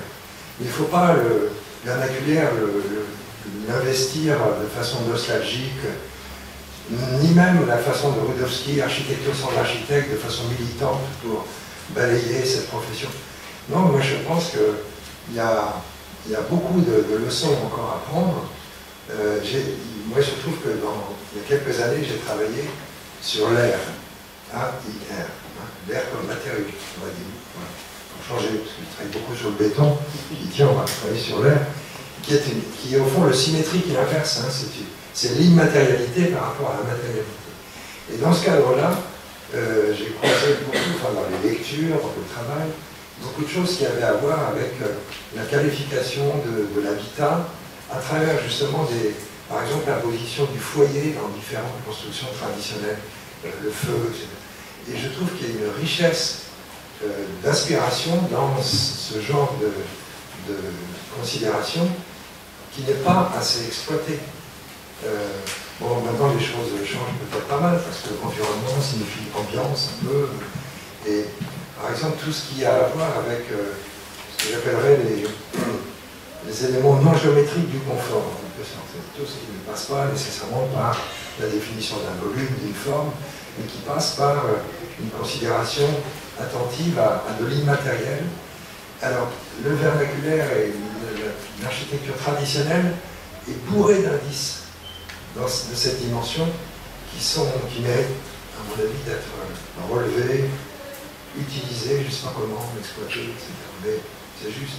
Bon, la maison de Paulo Mendes da Rocha, au Brésil, à Sao Paulo, lancé une graine de, je sais pas quoi, de fleurs, 3 semaines après, vous avez un arbre. Hein. C'est un climat aussi assez particulier. Donc, profite. Mais ce qui fait la politique, si je peux dire, de la qualité, c'est effectivement le devenir, enfin, le vécu d'un habitat. Bon, après, c'est des questions le temps, la temporalité, la vie, etc. Mais c'est un autre problème. Mais ce que vous dites est juste. Une question ? Je peux parler. Pour répondre, peut-être, ce que j'ai retenu, pour répondre un petit peu à votre question principale de la conférence, l'architecture doit-elle rassembler à sa construction? Je pense qu'il y a deux réponses qui se situent aux deux extrêmes. Donc, du côté de la vérité constructive et du côté de la fiction constructive. C'est deux réponses extrêmes, mais à la fin, ces deux extrêmes se rejoignent sur la dimension constructive. C'est-à-dire la construction devient et doit devenir un point d'entrée pour réfléchir à la construction. Effectivement, peut-être, ça c'est mon point de vue, hein, je ne sais pas, peut-être vous allez un petit peu m'orienter vers un autre sens, ou bien j'aimerais bien entendre votre point de vue, pour répondre un petit peu peut-être au questionnement de M. Ferre. Je pense que le futur nous ramène de plus en plus pour réfléchir à la dimension constructive. C'est-à-dire, ce débat sur la dimension constructive a été enclenché à travers au moment où on intègre les nouveaux matériaux, l'apparition du métier d'ingénieur, et ces deux paramètres-là, ils commencent à prendre beaucoup plus de sens aujourd'hui, avec l'arrivée de nouveaux matériaux, avec les nouveaux corps de métier, avec les nouveaux outils informatiques tels que les BIM, etc. Donc cette question prend beaucoup plus de légitimité et, bien au contraire, la dimension constructive, je pense qu'elle va prendre plus de sens et doit devenir un point d'entrée pour réfléchir à la construction, que ce soit pour avoir une vérité constructive ou bien pour avoir la fiction constructive, mais la construction, l'architecte doit prendre en compte la dimension constructive pour réfléchir le projet. Ça, c'est mon point de vue. Je ne sais pas, est-ce que vous partagez ce point de vue ou Moi, je n'opposerai pas de façon si tranchée vérité et fiction. La vérité, bon, on ne va pas se lancer dans ce débat, mais c'est quoi la vérité constructive? C'est comme, vous voyez, je tiens, la Tour Eiffel, est-ce que c'est une vérité constructive? Bon. Oui et non. Oui et non, parce que vous savez, il y a l'intervention d'un architecte, Sauvestre, qui esthétise en quelque sorte cette tour un peu méchante, ce gros pylône qui était celui de la tour de 300 mètres que la majorité des Parisiens voulaient voir détruite après son utilisation. Heureusement qu'on ne l'a pas fait. Bon. Je parle pour l'économie touristique parisienne.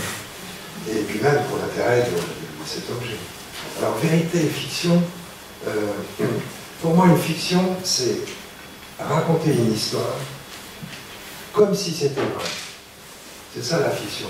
La naissance du roman moderne, Don Quichotte, Robinson Crusoe, par exemple, le grand succès de Robinson Crusoe, c'est un des premiers, on dit un des premiers grands romans modernes, parce qu'il raconte l'histoire comme si c'était vrai, tout le monde se projette, tout le monde se... Dans la construction, il y a quelque part un peu de ça. Je raconte une histoire d'un objet bâti comme si vraiment c'était comme ça que ça tenait. Et c'est pour ça que j'ai évoqué le high-tech qui en surrajoute, qui en met en plus, qui montre les boulons, qui théâtralise complètement. Et là, la vérité constructive, elle est fictionnalisée, si je peux dire, par cet excès de vérité. Enfin, bon, c'est un peu compliqué, tout est dans tout, enfin, il y a après cette dimension. Moi, j'aurais une autre question, si je n'abuse pas. Je suis intrigué par la notion de fiction en architecture, que vous présentez très bien. Et je crois que vous avez évoqué l'origine des temples grecs, c'est peut-être du bois. Si on regarde la sémantique des ouvrages pour la définition des ordres, c'est la même. Et peut-être que, pourquoi l'architecture ou la construction définit les origines de l'architecture, l'architecture grecque n'est pas impériale. Si le ciment est inventé au XIXe siècle, le béton est inventé par les Romains. C'est ce qui a fait que l'architecture romaine est devenue impériale. Elle voyage. À chaque lieu où il y a, ils ne font que cuire le calcaire pour trouver de la chaux et faire du... Alors, tu fais un arc coulé, après tu peux l'habiller comme tu veux, donc la fiction commence là-bas. Comme l'acier ou le béton qui a libéré, en quelque sorte, l'architecte de la construction pour conquérir, on va dire, l'international. Est-ce que il y a des dates phares comme ça où la construction, l'invention de procédés détermine tout un pan de l'histoire de l'architecture en relation avec la construction. Je pense que l'invention, entre guillemets, du béton armé, c'est vrai que le béton, il est romain, et d'ailleurs, c'est ça qui a poussé un certain nombre de, ce qu'on appelle des mécaniciens, d'entrepreneurs, de bricoleurs au XVIIIe siècle, à essayer de retrouver le supposé secret du béton romain. Moi, j'ai beaucoup travaillé sur l'histoire du béton, et une dimension intéressante est que ce qui pousse un certain nombre d'expérimentateurs à essayer de retrouver ce secret, à faire des expériences sur la chaux, la calcination, à rajouter des ingrédients. On trouve de tout au XVIIIe siècle, c'est ça qui rend la chose un peu intéressante. Parce qu'un mémoire sur la chaux, c'est pas captivant, hein. Quand on fait de la recherche, c'est pas du Victor Hugo. Mais il y a des petites notations qui sont intéressantes. Par exemple, il y a un gars qui se dit, tiens, je vais rajouter du sang de bœuf dans mes mélanges, et ça va fortifier. Bon, il y a plein d'idées comme ça. Alors, pourquoi je raconte ça Au béton. Voilà, le béton. Alors, en fait, le véritable argument qui pousse toutes ces recherches, c'est essayer de se défaire, de se débarrasser de la corporation des appareilleurs, des maçons, des tailleurs de pierre. C'est une histoire ouvrière. On dit, on va faire... Charles Perrault, Claude Perrault dit, l'idéal, ce serait de construire un bâtiment comme s'il n'était fait que d'une seule pierre. Donc, il encourage un certain nombre d'expériences pour la recherche de cette pierre artificielle. À l'époque, on appelait ça la pierre factice. Bon, ça va être le début, le béton, le nouveau, puis le béton armé. Donc, je pense que le béton armé, il a quand même bouleversé passablement tout le domaine de la construction. Je vais essayer de montrer un peu. Il y a une anecdote. Un Français, un architecte français, qui était comment on appelle ça, le secrétaire général de l'Académie d'architecture en 1940. Alors lui, il était très anti-Le Corbusier. Et on lui demandait, mais pourquoi est-ce que vous ne faites pas des projets, pourquoi est-ce que vous ne construisez pas avec du béton? Et il disait, mais le béton, c'est de la boue. Il ne concevait pas qu'on puisse construire, faire de l'architecture avec de la boue. Bon, alors les choses ont changé, heureusement, il y a d'autres. Mais je pense que le béton armé, c'est un fait, il a complètement bouleversé tout le domaine de la construction. Alors maintenant, tous les systèmes de conception contemporains va peut-être bouger les choses. Moi, j'ai vu des expériences dans un musée au FRAC Centre d'Orléans, où ils font toutes sortes de collections de dessins un peu utopiques, des choses comme ça. Et j'ai vu je pense une équipe américaine, je crois, qui mettait en scène une construction automatisée. Avec, je ne sais pas s'il y a du BIM là-dedans, mais avec comment on appelle ça, des imprimantes 3D à l'échelle 1, vous voyez ce que je veux dire. Bon, alors c'est impressionnant, hein, peut-être que c'est quelque chose du futur. Alors là, il n'y a plus d'ouvriers, hein, on est devant une machine, on appuie sur des boutons, et ça se construit. Alors, c'est comme les métros automatiques et des choses comme ça. Ça, c'est le futur.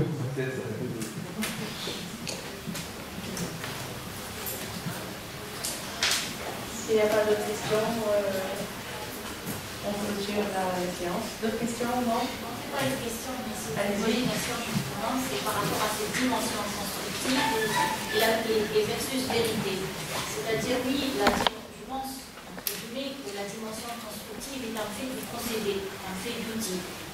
Du moment que cette dimension est un fait justement de procédé, c'est-à-dire que c'est un petit fil qui fait la différence entre qu'est-ce qui fait que cette construction sera vraie, entre guillemets, en tant que vérité constructive, c'est que peut-être qu'elle incarne un socle théorique, idéologique derrière qui fait que ce bâtiment extrapole ce que vous avez parlé de qu'est-ce qui lui fait tenir dans le temps.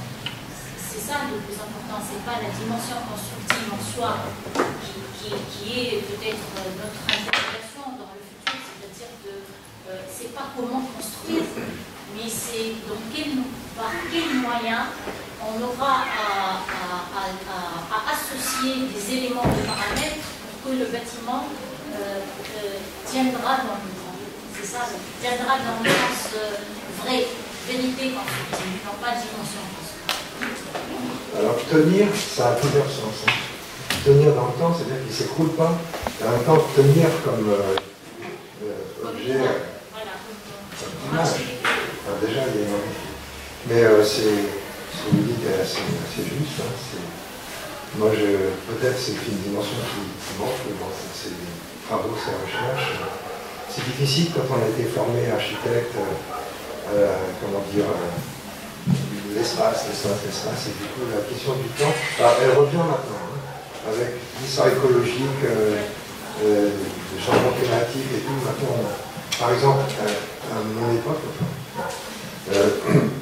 jamais on a pensé concevoir un bâtiment, quand j'étais étudiant, où on pense de devenir la question du recyclage. Elle est certainement présente aujourd'hui, mais elle était assez présente. Une voiture, 95% des éléments dans la conception d'une automobile sont pensés pour être aussi dans la problématique du recyclage. Le bâtiment, je ne suis pas certain qu'on intègre encore beaucoup. Moi, j'ai beaucoup travaillé sur le béton, les bétonneuses ont beaucoup sollicité pour faire des conférences chez eux, et c'est un peu le problème. Un bâtiment en acier, en métal, il se recycle à 99%. En béton, à part concasser, ce qui demande beaucoup d'énergie d'ailleurs, les éléments de béton qu'on veut détruire, qu'est-ce qu'on en fait? On en fait des couches, des sous-couches pour faire des autoroutes ou des routes. Donc on est vraiment un problème. Et d'ailleurs, le monde du ciment est plein de dénégations par rapport à ça. C'est encore un combat qu'il faut mener aujourd'hui. C'est une vraie question. Donc tenir dans le temps, c'est effectivement le thème du recyclage, de la tenue visuelle, si je puis dire, etc. Mais c'est très juste. En tout cas, merci à l'assistance et à vos questions. C'était très, très sympathique pas de vous entendre, mais de vous voir m'entendre. Merci beaucoup.